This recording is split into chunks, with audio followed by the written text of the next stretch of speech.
ಶೈಕ್ಷಣಿಕ ಸಾಧನೆಯ ಜೊತೆಗೆ ದೈಹಿಕ ಹಾಗೂ ಮಾನಸಿಕ ಸಾಮರ್ಥ್ಯವನ್ನು ಸದೃಢಗೊಳಿಸುವಲ್ಲಿ ಕ್ರೀಡೆಗಳ ಪಾತ್ರ ಮಹತ್ವದ್ದಾಗಿದೆ. ಕ್ರೀಡಾಕೂಟವು ಸ್ಪರ್ಧಾತ್ಮಕ ಮನೋಭಾವವನ್ನು ಬೆಳೆಸುವುದರ ಜೊತೆಗೆ ಶಿಸ್ತಿನ ಪಾಲನೆಯನ್ನು ಉತ್ತೇಜಿಸುತ್ತದೆ ಎಂದು ಶಾಸಕ ಆರ್.ವಿ. ದೇಶಪಾಂಡೆ ಹೇಳಿದರು.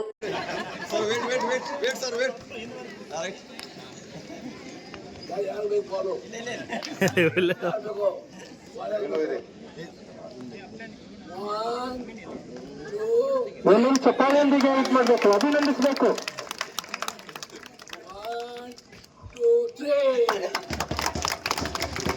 ಜಿಲ್ಲಾಡಳಿತ, ಜಿಲ್ಲಾ ಪಂಚಾಯತ್, ಪದವಿ ಪೂರ್ವ ಶಿಕ್ಷಣ ಇಲಾಖೆ ಹಾಗೂ ಅಲ್ಪಸಂಖ್ಯಾತರ ಕಲ್ಯಾಣ ಇಲಾಖೆಯ ಸಂಯುಕ್ತ ಆಶ್ರಯದಲ್ಲಿ ದಾಂಡೇಲಿಯ ಡಿಎಸ್ಎಫ್ಎ ಮೈದಾನದಲ್ಲಿ ಬುಧವಾರ ನಡೆದ ತಾಲೂಕು ಮಟ್ಟದ ಪದವಿ ಪೂರ್ವ ಕಾಲೇಜುಗಳ ಕ್ರೀಡಾಕೂಟದ ಕ್ರೀಡಾ ಜ್ಯೋತಿ ಬೆಳಗಿಸಿ ಚಾಲನೆ ನೀಡಿ ಮಾತನಾಡಿದರು.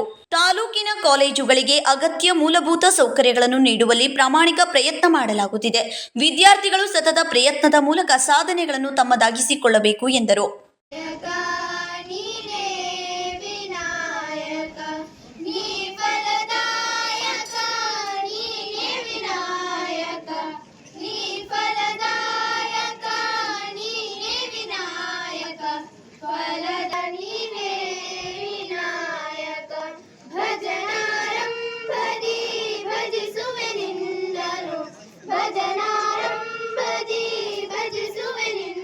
ಈ ಸಂದರ್ಭದಲ್ಲಿ ನಗರಸಭೆ ಅಧ್ಯಕ್ಷ ಅಶ್ಫಾಕ್ ಶೇಖ್, ಉಪಾಧ್ಯಕ್ಷೆ ಶಿಲ್ಪಾ ಕೋಡಿ, ಬ್ಲಾಕ್ ಕಾಂಗ್ರೆಸ್ ಅಧ್ಯಕ್ಷ ಮೋಹನ್ ಹಲವಾಯಿ, ತಹಶೀಲ್ದಾರ್ ಶೈಲೇಶ್ ಪರಮಾನಂದ, ಜಿಲ್ಲಾ ಅಲ್ಪಸಂಖ್ಯಾತ ಇಲಾಖೆಯ ಅಧಿಕಾರಿ ಅಶೋಕ್ ಗಡ್ಡೇಗೌಡರ, ಪೌರಾಯುಕ್ತ ವಿವೇಕ್ ಬನ್ನಿ, ತಾಲೂಕು ಪಂಚಾಯಿತಿ ಕಾರ್ಯನಿರ್ವಾಹಕ ಅಧಿಕಾರಿ ಟಿಸಿ ಹಾದಿಮನಿ, ಎಪಿಜೆ ಅಬ್ದುಲ್ ಕಲಾಂ ಪದವಿ ಪೂರ್ವ ಕಾಲೇಜಿನ ಪ್ರಾಚಾರ್ಯ ಪ್ರಶಾಂತ್, ದೈಹಿಕ ಶಿಕ್ಷಕ ರಮೇಶ್ ಹಾಗೂ ನಗರಸಭೆ ಸದಸ್ಯರು ಮತ್ತು ತಾಲೂಕಿನ ಪದವಿ ಪೂರ್ವ ಕಾಲೇಜಿನ ಪ್ರಾಚಾರ್ಯ ವಿದ್ಯಾರ್ಥಿಗಳು ಇದ್ದರು.